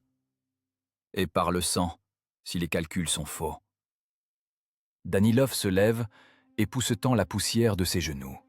« Bon, philosophe, assez traîné. Vérifie la tension de la chenille gauche. J'ai l'impression que l'axe du troisième patin saute. » L'ordre ramène Sachka à la réalité. Une tâche simple et claire chasse les pensées sur la mort et la morale. « À vos ordres, vérifiez la chenille », répond-il, avec plus d'entrain, en saisissant la masse. Danilov s'écarte vers le précipice. Il regarde la route encombrée de techniques en feu. Il ne se sent pas un héros. Il se sent comme un manœuvre de la guerre. Un vidangeur qui nettoie la crasse pour que d'autres puissent passer sur une route propre. C'est un travail sale, puant, mortellement dangereux. Mais quelqu'un doit le faire. Et il faut le faire avec qualité, sans hystérie, sans larmes inutiles, avec un calcul froid et une main ferme. Exactement comme l'enseignait le vieux professeur d'Oralmac, la qualité d'un produit est déterminée par sa capacité à remplir ses fonctions en régime limite. Ils ont supporté le régime limite aujourd'hui. Donc le produit nommé « équipage de la machine 412 » a passé le contrôle qualité. Jusqu'au prochain combat. L'état-major du corps accueille par une odeur d'eau de Cologne, Chypre, mêlée à l'arôme de tabac coûteux et d'encre d'imprimerie fraîche. Ici, à 5 km de la ligne de front, la guerre a une autre allure. Elle est quadrillée sur des cartes au crayon de couleur, classées dans des dossiers estampillés « secrets » et emballés dans les chiffres secs des rapports. Ici, pas de boue, pas de poux, pas d'odeur de chair brûlée. Ici, c'est propre. Si propre que Danilov se sent comme un corps étranger, un morceau de charbon jeté sur une nappe amidonnée. Le lieutenant-chef de la garde se tient devant le bureau du chef des opérations. Sa combinaison est imprégnée de mazout et de sueur. Sur son visage, une suie incrustée que même le savon de Marseille n'enlève pas. Il vient de rentrer de l'enfer, où les lois de la physique brisaient l'acier, mais ici, dans le silence de l'abri, cet enfer semble une fable déplacée. Le colonel, un homme corpulent au visage bouffi et au menton parfaitement rasé, feuillette le rapport de combat. Il ne regarde pas Danilov. Seuls les chiffres finaux l'intéressent. « 6 unités blindées ennemies », marmonne-t-il en suivant les lignes du doigt. 3 Jagdpanther, 1 Ferdinand, 2 chars de type non identifié. Perte, 0. Chars endommagés, sujet à réparation. Le colonel lève les yeux. On y lit l'ennui du bureaucrate professionnel dérangé pendant son déjeuner. « Pas mal, lieutenant. Même très pas mal. » Le commandant est satisfait. « Nous avons fait sauter le bouchon. Mais ton explication, là... » Il prend avec dégoût du bout des doigts la feuille griffonnée au crayon chimique. Qu'est-ce que c'est que ce délire? Quel tuyau? Quelle ventilation? Danilov fait un pas en avant. Ses bottes grincent sur le plancher de bois. C'est une solution d'ingénierie, camarade colonel. Utilisation de moyens de fortune pour évacuer les gaz de poudre et créer une fausse position de tir. Schéma joint. J'ai calculé l'angle. Calculé? Coupe le colonel en se renversant sur le dossier de sa chaise. Tu es tankiste ou plombier, Danilov? Je n'ai pas le concept de tir à travers un tuyau dans mon manuel. J'ai feu depuis une position camouflée, feu en marche, feu avec arrêt court. Qu'est-ce que tu me proposes d'écrire dans la citation? Qu'un officier soviétique a fait la guerre avec des ordures? Dans le coin de l'abri, une machine à écrire cliquette. Un jeune scribe, sans lever la tête, tape rapidement sur les touches. Ce bruit ressemble à une rafale de mitrailleuse. Sauf qu'il ne tue pas des hommes, mais la vérité. Danilov sort son carnet, celui-là même, avec les calculs d'angle de ricochet et les schémas de dynamique des gaz. Camarade colonel, ça marche. Les Allemands ont frappé une fausse cible. Nous avons gagné du temps. Si on adopte cette méthode, adopter où? Le colonel devient cramoisi. En série, tu proposes aux usines de produire des tuyaux rouillés au lieu de chars, ou que j'ordonne à chaque équipage de trimballer un poste de soudure et de fouiller les poubelles avant le combat. Il jette l'explication sur la table. La guerre, c'est l'ordre, Danilov. C'est un système. Et ce que tu as fait, c'est de la guérilla, du cirque. Oui, tu as eu de la chance, les Allemands ont marché. Mais si demain, un autre lieutenant, après avoir lu tes rapports, se met à souder des tuyaux au lieu de manœuvrer et brûle avec son équipage, qui sera responsable? Moi ou ta physique? Danilov se tait. Il comprend. Le mur devant lui est plus solide que le blindage frontal d'un Ferdinand. Impossible de le percer par la logique. Pour l'état-major, n'existe que ce qui est écrit dans les manuels. Toute initiative sortant du cadre du paragraphe est perçue comme une menace pour le système. Son expérience unique, ses calculs qui ont sauvé la vie de 4 hommes et détruit une embuscade d'élite ennemie, n'ont ici, dans le monde de papier, aucune valeur. Ils sont une erreur statistique. Donc voilà, le colonel allume une cigarette, recrachant un jet de fumée aromatique. On oublie les comptes de tuyaux. Dans le rapport, on écrira « Utilisation intelligente des plis du terrain et des abris naturels ». Ça sonne solide et réglementaire. Je proposerai l'équipage pour des décorations. Pour toi, l'ordre du drapeau rouge. Tu l'as mérité, héros. Mais arrête l'amateurisme. Un char est une machine de combat, pas un jeu de construction. Le scribe arrache la feuille de la machine, on insère une nouvelle. Tic-tic. L'histoire est réécrite. Le génie de l'ingénieur s'est transformé en formule standard numéro 12. Rompez, camarade lieutenant-chef de la garde. Va te laver, tu fais peur à voir. Danilov fait demi-tour réglementaire. Il récupère son carnet sur la table. Le colonel ne regarde même pas ses notes. Pour lui, c'est de la paperasse. En sortant de l'abri, Danilov entend le colonel dire à quelqu'un au téléphone « Oui, percée réussie, travail habituel. Les équipages ont agi avec compétence, conformément au manuel de combat. » Dehors, le soleil éblouit. L'air ici, à l'arrière, semble vide. Il n'y a pas de tension. Des soldats du ravitaillement passent, propres, rassasiés, joyeux.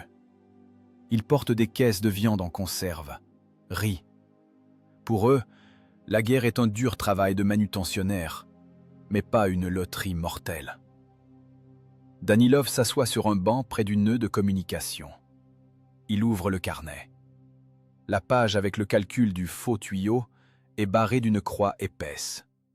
Non, pas au crayon. Elle est barrée par la réalité.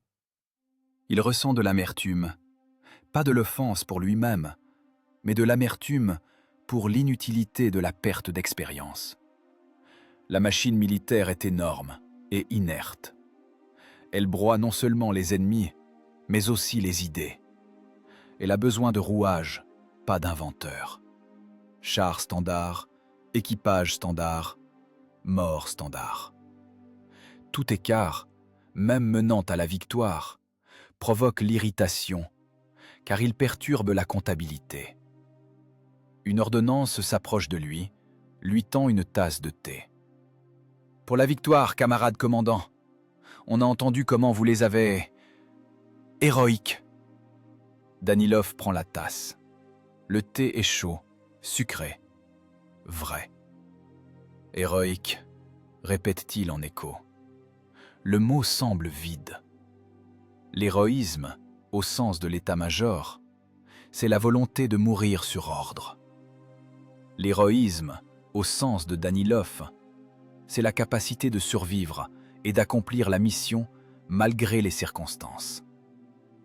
Mais ces deux conceptions ne se croiseront jamais. Il regarde ses mains. La suie s'est incrustée dans la peau pour toujours. Tout comme la compréhension que dans cette guerre, il est seul non seulement face aux tigres allemands, mais aussi face à sa propre bureaucratie. Et on ne sait pas quel blindage est le plus solide. Oubliez l'amateurisme. L'ordre est clair. Demain, il retournera dans l'écoutille. Mais il n'y aura plus de tuyaux. Il n'y aura que le blindage nu et le manuel. Et l'espoir que le tireur allemand se trompe lui-même, sans l'aide d'une ruse d'ingénieur. Danilov finit son thé, jette le reste par terre. La tache sombre est rapidement absorbée par le sol sec. De la même manière, sera absorbé le souvenir de ce combat. Dans une semaine, personne ne se souviendra pourquoi 6 machines allemandes ont brûlé sans avoir tiré un seul coup précis. Dans les archives, ne restera qu'une ligne sèche. À utiliser les plis du terrain. Il cache le carnet dans sa poche de poitrine, plus près du cœur. Là, sous la vareuse, les plans resteront intacts. C'est sa guerre personnelle. Et sa vérité personnelle, dont le front de papier n'a pas besoin. Au char, se commande-t-il à lui-même. Il est temps de retourner là où tout est honnête. Là où il n'y a que l'ennemi, le viseur et la physique qui, contrairement au colonel, ne sait pas mentir. L'aube du jour suivant n'apporte pas de soulagement et n'apporte qu'une nouvelle mission de combat. La guerre ne donne pas de congé pour génie et se fiche qu'hier tu aies accompli l'impossible. Aujourd'hui, tu es de nouveau simplement une unité dans l'effectif du régiment de chars. L'équipe mobile de réparation a travaillé toute la nuit. Les soudeurs, méchants de manque de sommeil, juraient en rampant sur le blindage de l'IS-2. Ils ont coupé les restes de métal tordu, soudé des plaques sur les marques de ricochet. Le frein de bouche a été remplacé, pris sur une machine donneuse détruite. Maintenant, il diffère par la couleur. Le char lui-même est vert sale, décoloré, tandis que le nouvel embout sur le canon est gris foncé, presque noir, en après d'usine. Danilov regarde sa machine. Elle ne ressemble plus au prédateur qui se cachait dans les ruines de la cimenterie.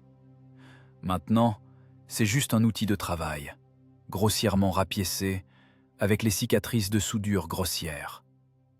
Sur le blindage, des coulures d'huile fraîche et des taches de suie. Le numéro 412 sur la tourelle est à peine lisible sous la couche de poussière. « Au char !» L'ordre roule le long de la colonne, couvrant le cliquetis des chenilles et le rugissement des moteurs qui chauffent. Pas de longs préparatifs, pas de réunion d'ingénieurs, pas de calcul d'angle de réflexion du son. Aujourd'hui, tout est extrêmement simple et effrayant. Le bataillon part à l'assaut de la côte 205.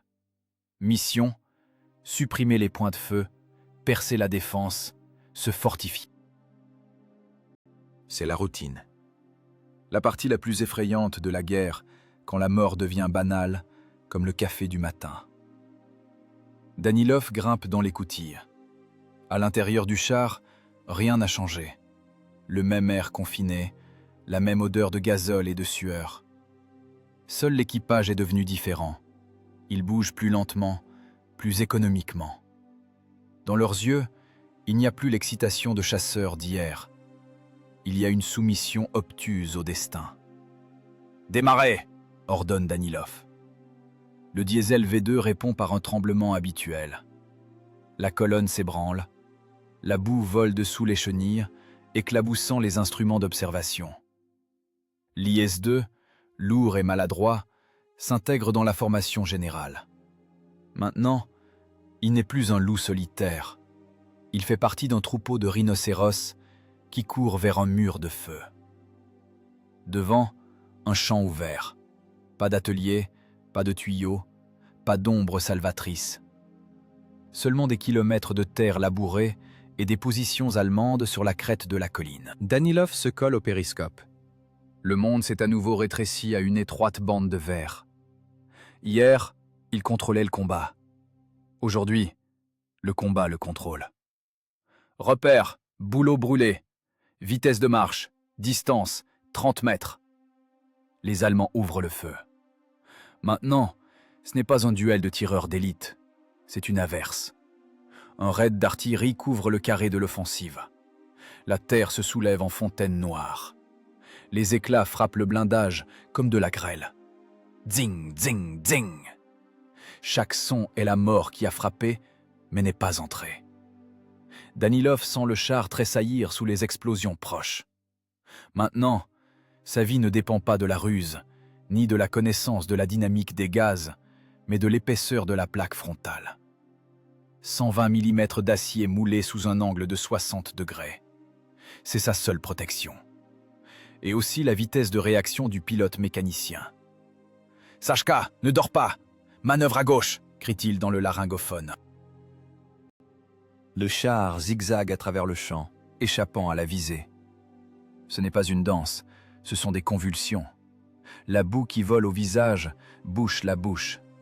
Le ventilateur ne suffit pas. Hier, ils étaient des fantômes, une menace invisible. Aujourd'hui, ils sont des cibles. Énormes, visibles. Des cibles prioritaires pour toute la défense anti-char allemande. Un obus frappe la tourelle tangentiellement. Le char bourdonne comme une énorme cloche. Kuzmich tombe sur le râtelier en jurant. Piotr, le tireur, perd la cible une seconde. « Gardez la formation !» La voix dans les écouteurs râle de tension. Danilov comprend. Le triomphe d'hier était une exception, une anomalie statistique. Mais ceci, la boue, le sang, l'attaque frontale, c'est la vraie guerre. Ici, pas besoin d'intégrale. Ici, il faut la patience de la pierre. Il voit dans le viseur le flash d'un canon allemand. Distance, 1,5 km. Explosif! Cible! Infanterie dans la tranchée! Kuzmich pousse l'obus. Ce n'est plus un travail d'orfèvre. C'est un dur labeur physique sur une chaîne de montage. Charger, tirer. Charger, tirer. L'obus part, déchirant la terre sur le parapet allemand. Aucune magie. Juste 122 mm d'explosifs qui broient le sol et les hommes en chair à pâté. Danilov se surprend à penser qu'il ne réfléchit plus. Il fonctionne. Le cerveau a éteint les émotions, ne laissant que les réflexes. Je vois la cible, je vise, je tire. Je vois le flash, j'ordonne la manœuvre. La créativité est finie. Le labour a commencé. À gauche, le char voisin brûle. Personne ne sort de l'écoutille. Les munitions détonnent, arrachant la tourelle. Danilov regarde cela avec indifférence. C'est juste une unité en moins dans le registre. C'est juste un fait qu'il faut prendre en compte lors du redéploiement. « Serrez les rangs !» commande le chef de bataillon. Et il serre les rangs. L'IS-2 numéro 412 rampe en avant, broyant sous ses chenilles une terre étrangère et des vies étrangères. La journée d'hier semble un rêve lointain. Tuyaux, ventilation, illusion d'optique, tout cela était dans une autre vie. Ici, dans le champ sous le tir de mortier, ces idées semblent ridicules et naïves. Ici règne la force brute. Qui brisera l'autre? Quel acier est le plus fort? Quelle poudre est la plus puissante? Danilov regarde à nouveau dans le périscope. Le verre est embué. Il l'essuie du doigt, laissant une traînée sale. Le fantôme a disparu, dissous dans le brouillard matinal. Il ne reste qu'un lieutenant-chef fatigué, dans une combinaison huileuse, qui essaie de survivre dans une boîte en fer au milieu d'une tempête de feu. Et cette tempête est infinie. Après cette hauteur, il y aura la suivante. Après ce ravin, encore un autre. Et ainsi, jusqu'à Berlin. Des kilomètres de boue, des tonnes d'obus, des litres de sueur. Perforant! Char à droite! Les mécanismes de la guerre ne s'arrêtent pas une seconde. Ils réclament du carburant. Et le carburant, c'est eux. Le char tressaillit au tir. La douille tombe sur le sol. Kuzmich, respirant lourdement, attrape la suivante. Son visage est un masque de suie et de fatigue. L'héroïsme se dissout dans cette monotonie. L'exploit devient un travail. On vit, pense Danilov, sentant le blindage vibrer sous les coups des éclats. On vit simplement.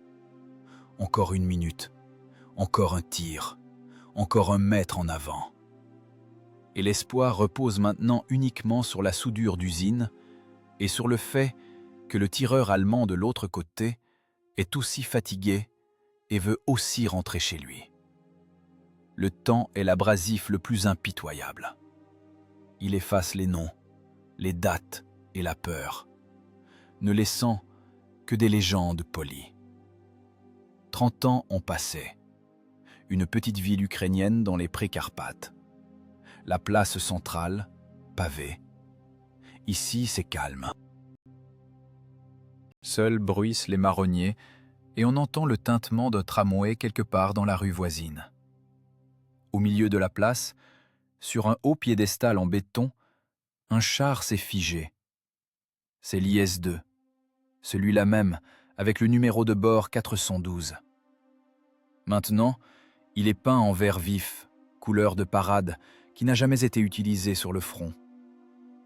Ses galets sont généreusement enduits de peinture noire, et sur la tourelle est peinte une étoile rouge avec un contour blanc. Droite, parfaite, pas du tout comme celle peinte au chiffon en 44. Des pionniers en chemise blanche et foulard rouge déposent des œillets aux chenilles. Pour eux, c'est juste un symbole, la redoutable machine de la victoire. Ils récitent des poèmes appris par cœur sur l'exploit, le courage, le poing d'acier. Ils regardent l'épais blindage et n'y voient que la force. Mais ils ne voient pas les cicatrices. Si l'on s'approche et que l'on gratte de l'ongle la couche de peinture municipale sur la joue gauche de la tourelle, on peut sentir au toucher des amas de métal inégaux et grossiers. Ce sont des traces de soudure. Les traces de ce jour où l'équipe mobile de réparation a soudé les profonds sillons des ricochets des obus allemands de 88 mm. Ces cicatrices sont la mémoire du métal sur la façon dont il a été à un cheveu de devenir du feu liquide. Le frein de bouche sur le canon est aussi étrange. Il diffère par sa forme des modèles d'usine standard de cette année de production. Un guide attentif aurait pu remarquer qu'au bout du canon, il y a une soudure annulaire, l'endroit où l'on a soudé le remplacement de la pièce arrachée. Mais les guides parlent de calibre et de portée de tir. Personne ne parle de tuyaux de ventilation rouillés et de lois de la dynamique des gaz qui ont sauvé ce canon de la refonte. Danilov se tient dans la foule des vétérans. Il a vieilli. Ses cheveux sont devenus tout blancs, de profondes rides sont apparues sur son visage, mais ses yeux sont restés les mêmes. Les yeux vifs d'un ingénieur, habitué à chercher l'essence des choses et non leur enveloppe extérieure. Sur le revers de sa veste, des barrettes de décoration, mais il les porte rarement. Aujourd'hui, il est ici non pas comme un héros de guerre, mais comme un témoin. Après la guerre, il est retourné à Uralmak. Il a troqué le casque contre la planche à dessin, les leviers de commande contre la règle à calcul. Il est devenu ingénieur en chef du bureau de construction de machinerie lourde. Maintenant, il conçoit des excavatrices marchantes, d'énormes machines pacifiques qui mordent la terre non pas pour se cacher de la mort, mais pour construire des canaux et des carrières. Mais les principes sont restés les mêmes. Résistance des matériaux, hydraulique, thermodynamique. La physique ne divise pas les tâches en militaires et civils, elle fonctionne, simplement. Le soir, quand la partie officielle se termine et que la place se vide, Danilov rentre à l'hôtel. Il sort de sa valise un vieux carnet usé à la reliure en moleskine. Les pages ont jauni et sont devenues cassantes. L'encre a pâli par endroits, mais les croquis au crayon se sont conservés parfaitement. Il ouvre la page à la date, août 1944. Il n'y a pas de description du combat, pas de mots sur l'héroïsme. Il n'y a que des schémas, vecteurs de force, angles de réflexion. L'esquisse d'une étrange structure de tuyaux soudée à la tourelle d'un char. Et des calculs, vitesse du son, vitesse de la lumière, temps de réaction humain. Dans la chambre accourt son petit-fils, un gamin ébouriffé d'une dizaine d'années. Il tient dans ses mains un modèle réduit de char en plastique. « Papy, c'est vrai que tu as battu des fascistes sur un comme ça ?» demande-t-il en tournant la tourelle du jouet. « C'est vrai que notre char est le plus fort, qui perçait tout le monde et que personne ne le perçait ?» Danilov sourit. Il assoit son petit-fils sur ses genoux et ouvre le carnet. « La force, Misha, c'est une notion relative, dit-il doucement. Un char, c'est juste 46 tonnes de ferraille. S'il y a un idiot dedans, c'est 46 tonnes de ferraille. S'il y a un maître dedans, c'est une arme. Mais ce n'est pas l'épaisseur du blindage qui gagne. » Il montre à son petit-fils le schéma avec les tuyaux. Le garçon fronce les sourcils, essayant de comprendre le dessin. « C'est quoi, papy? De la plomberie ?»« C'est une ruse, » répond Danilov. « C'est une pensée. Vois-tu, la guerre, c'est aussi un travail. Un travail dur, sale, effrayant. Et comme dans tout travail, celui qui gagne est celui qui connaît le mieux son outil. Les Allemands étaient forts. Ils avaient d'excellents canons et de l'acier épais. Mais ils ont cru en leur force et ont cessé de réfléchir. Et nous, non. Danilov ferme le carnet. Il se souvient de Kuzmich, qui travaille maintenant comme brigadier dans un kolkhoz, de Sachka, qui est devenu chauffeur routier, de Piotr, qui enseigne les mathématiques à l'école. Leur équipage s'est disloqué, mais n'a pas disparu. Ils ont survécu parce qu'au moment critique, ils ont su transformer la peur en calcul. « Retiens bien, petit-fils. » Danilov regarde par la fenêtre, où dans le crépuscule se dessine la silhouette de l'IS-2 sur son piédestal. « On ne gagne pas la guerre seulement avec des canons. On gagne la guerre avec des pensées. » L'ingénieur qui a inventé l'inclinaison du blindage a sauvé des milliers de vies. Le mécanicien qui a réparé un moteur dans un champ a donné une chance de victoire. Nous n'avons pas gagné parce que nous sommes plus méchants, mais parce que nous savons réfléchir même quand le monde s'écroule autour de nous. Le char sur la place plonge dans l'obscurité. Les lampadaires n'éclairent que son contour. Redoutable, puissant, immobile. Un fantôme dans le brouillard qui a trouvé le repos. Il n'a plus besoin de camouflage. Son canon regarde vers l'ouest, mais c'est maintenant le regard non plus d'un chasseur, mais d'une sentinelle. Danilov range le carnet dans la valise. L'histoire des tuyaux est restée seulement là, sur le papier et dans sa mémoire. Et n'est pas entrée dans les manuels. Mais ce n'est pas grave. L'important, c'est qu'aujourd'hui des enfants se promènent sur cette place sans savoir quelle odeur a le blindage brûlé.